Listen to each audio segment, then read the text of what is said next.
Oh, hi Julian, thank you very much for offering to talk a little bit about Cornwall and your Act Now project. First thing really is perhaps we could tell the people from the Czech Republic who probably never heard of Cornwall where Cornwall is in the UK and why there's a kind of regional development plan. Yeah, absolutely. So Cornwall is actually at the extreme southwest of the UK. It's quite remote in a sense. It actually takes longer to get to London by train from Cornwall than it does from Edinburgh, to give you an idea of the scale. And Edinburgh is essentially a completely different country. Yeah. So it is very remote. It's a county with a population of around about 500,000 people and around about 25,000 businesses active in Cornwall. Okay. Now, one of the things about Cornwall is traditionally its economy has been very based on tourism and the agricultural sector. Yep. So they tend to be quite low-paying sectors. So the average GDP of Cornwall has always been quite low, and that's the main reason why Cornwall has qualified for certain European funding in the past, in order to help uplift the GDP and get it closer to the European average. And in terms of regional development, one of the big pushes is to try and use that funding to help facilitate a more knowledge-based economy, a higher value earning economy. So we're not just talking about, we want to move on from the tourism and agriculture and give people the opportunity to have well-paying jobs, but to be able to live in Cornwall. Okay, so you ran this project, now about 4 years ago, called Act Now. Can you explain a bit about what that was? Yes, so Act Now was a project that ran between 2002 and 2008, and that was really the purpose of that project was to bring the first generation of broadband into Cornwall. When you looked at what the commercial operators like BT were planning to do with broadband, back in 2002 there were no significant commercial plans to bring broadband into Cornwall. Mm-hmm. So we were able to use some regional development money, and in particular some money from the EU, under the Objective 1 scheme, to be able to bring forward the rollout of broadband into Cornwall. And so the Act Now project was very much about rolling out first generation broadband across Cornwall, and then helping lots of businesses connect to that kind of broadband, and then helping educate and work with those businesses to help them make the most of the broadband once they were connected, to sort of help improve their prospects, increase their earning potential, operate on a sort of wider marketplace than just a local marketplace, which of course broadband connectivity enables you to do. Okay. So you selected a certain number of businesses then to be in an experiment, or? That's right. So towards the end of the Act Now project, which was all about the broadband stuff, we were looking at ways in which businesses could really benefit from using broadband. And so we decided to do an intensive piece of work around flexible working, and that's sort of around that time when we were looking around at different opportunities. That's when, in fact, I met you at one of the large conferences that the UK government was sponsoring around flexible working, and it was clearly seen as a real sort of empowering technology, or a different way of working that could benefit businesses, could benefit individuals. So we really wanted to see what we could do with Cornish businesses, and there was really a sort of notable exception and a bit of a gap in the activity that was carrying on at that time, because the flexible working that was being spoken about was very much about large government departments, large corporations, and here in Cornwall 90% of our businesses are very small businesses. They have 10 people or less than, fewer than 10 people in the business. So we were quite convinced that flexible working could bring benefits to much smaller businesses, as well as the sort of benefits we were seeing at these conferences to larger businesses and larger organisations. Also, a lot of the focus, I think, up to then had been on public sector rather than private sector. Do you have a mix of those two? That's right. So what we wanted to do was to sort of mirror the sort of typical Cornish economy in the Act Now Flex project. So we selected a range of different businesses. There were 50 businesses in all, a complete different range of sizes, from one or two man bands to businesses employing over 200 people. And we also had a public sector organisation in there, which was an organisation called Cornwall Enterprise, which was they employ around about 120 people, and they are the sort of economic development company that's run by Cornwall Council. So that they were very much into working in the public sector way. So we had a very wide range of different businesses and a public sector organisation in the project. So what were the benefits that these businesses were going to get, or did get, out of Act Now? Well, Act Now was able to really open their eyes to the opportunity of flexible working. Now, when you think about a small business, they're really only interested in the bottom line. There's no point going to speak to a small business about flexible working and talking to them about, your employees are going to be happier, or it's better for the environment because there's less travel. They're really interested in understanding what effect it can have on their sort of bottom line, on their profits and loss. So what we did was sort of package up the flexible working offer to small businesses, and very much focused on how they would actually gain financially from from moving over to flexible working. So we were able to explain the benefits to productivity. When you've got people working flexibly, they tend to be happier in their work. They've got greater job satisfaction. They're able to work at times that suits them more, so they can work at their more productive times. They typically will stay with the employer longer, so there's much better staff retention, so there's less costs of recruitment and so on. So once you package up what the benefits to the business are, it becomes a bit of a no-brainer to the business to actually jump in and give it a go. Yeah. Okay.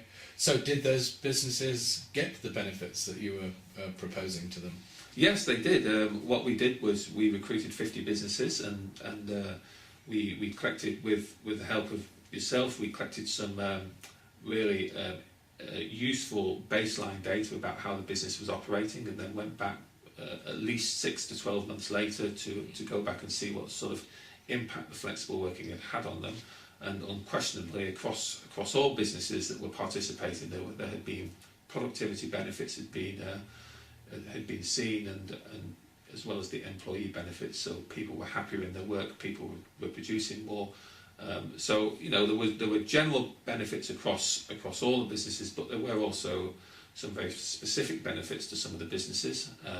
So, for example, one business was able to give up their office completely, so they were able to save on the overhead of running an office, because they just found that their people could go off and work from in their home offices just as efficiently, in fact more efficiently.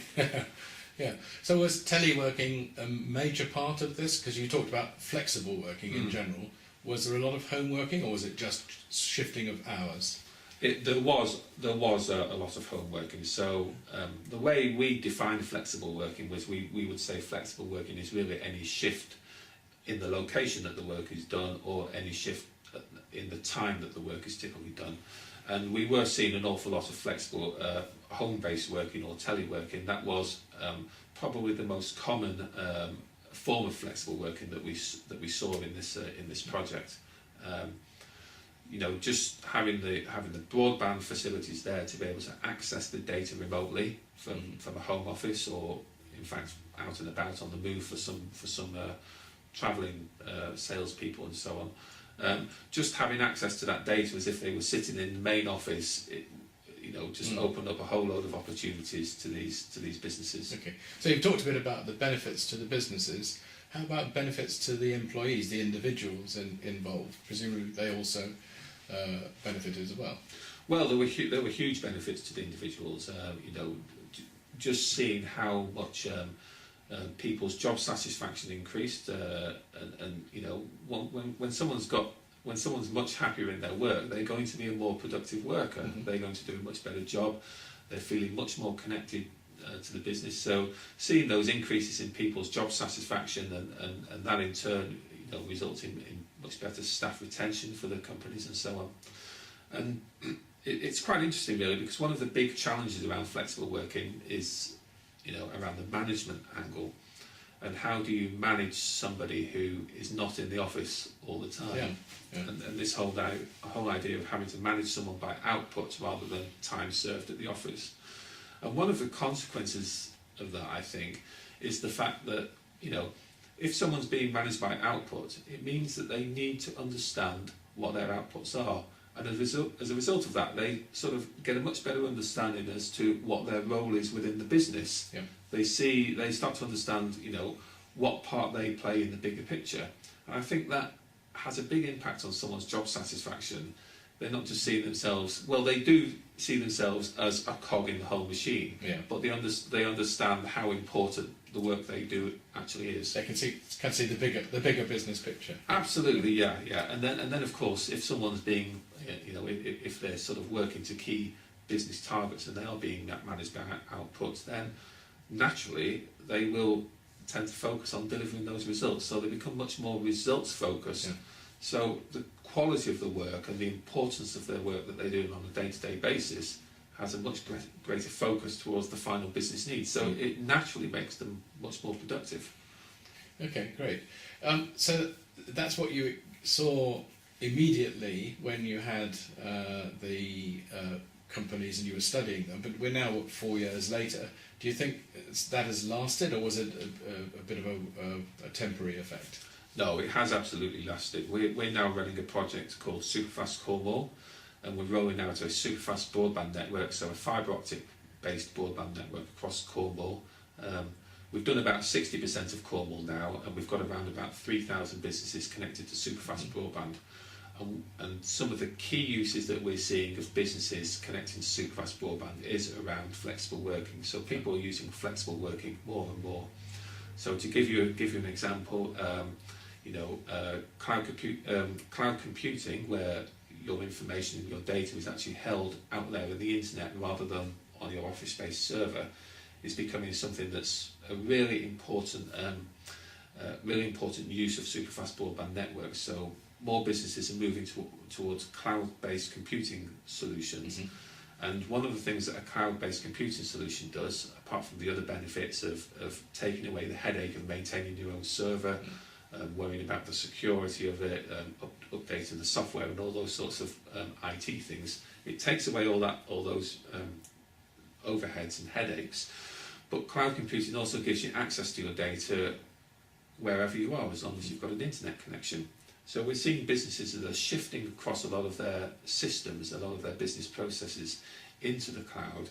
And then, of course, their people can access that data on iPads, they can access it over VPNs, wherever they are, home office or, anywhere in the UK or overseas. So we are seeing businesses, they're able to now recruit people who can work. So take, for example, a business that needs salespeople across the UK. That business can now recruit people in the right geographical locations around the UK. They've got access to the data as if they were sitting in the office in Cornwall, but they're much closer to the sort of markets and the people that they need to deal with on a day-to-day basis. So flexible working has continued to grow, and it's continued to mean more and more, and it's continued to take, super fast broadband networks are helping take that forward even further. Great. Is there some result that you can point to for Cornwall as a region? Has the economy expanded, or numbers of businesses grown, or something that says it's not just been good for individual businesses or for people, but actually for the local economy or the community? Yes, yeah. So we see large numbers of jobs created as a result of people taking up and embracing information and communications technologies. So to give you an example of the project we're working on at the moment, where we're getting a lot of businesses connected to superfast broadband, by the end of 2015 we're expecting to have created an additional 4,000 jobs across the whole Cornish economy, so across the 25,000 businesses in Cornwall. We're expecting to see the creation of an additional 4,000 jobs as a result of businesses being able to connect to superfast broadband and the facilities that opens up. And of course, flexible working is one of the big big gains that businesses get from connecting to superfast broadband. And in the Act Now project itself, we saw the sort of creation of over 2,500 jobs over the period from 2002 to 2009, and a big chunk of that was jobs created through businesses starting to work more flexibly, more productively, and the opportunities that would open up. Because when you start to look at the benefits of flexible working, we've spoken about the benefits to the business, we've spoken about the benefits to the employee. There's also benefits to the customer. You'll find that businesses that embrace flexible working are able to offer much better customer service to their customers. Yeah. So for example, we feel like we're much more in a 24/7 society now, where people want to get on the internet, want to order something straight away, they want to pick up the phone and speak to someone in the evening.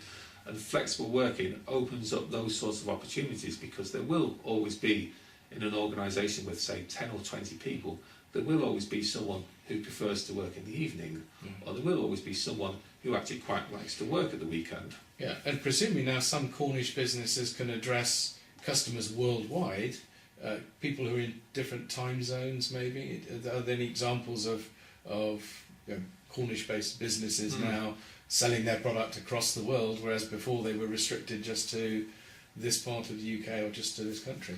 Well, there are. I mean, we very much see the work we do around broadband and around flexible working as opening up the doors to see. We want to show businesses that in a digital economy, and this is all about being in a digital economy, it's about the world. It's not just about Cornwall, it's not just about your local consumers or even the UK. You're really connected to everybody else who's connected to the internet across the whole world.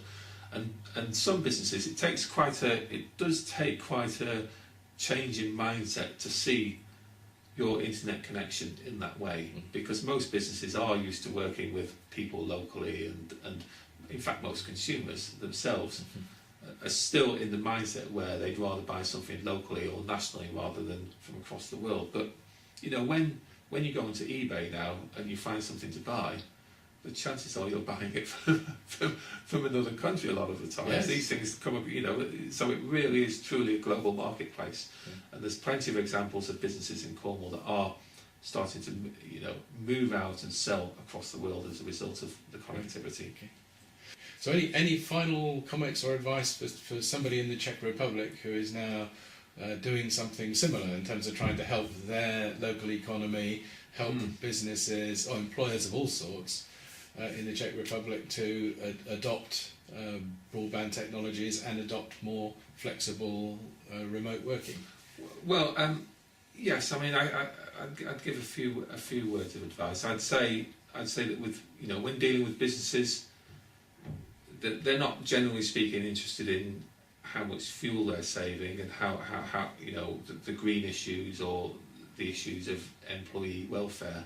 Some businesses are, but most of them aren't. So you really have to translate this as a way that they're actually going to save money and be able to sell more goods and services or whatever. So you've got to translate it into their profit and loss really, and then they'll start to take a lot more notice.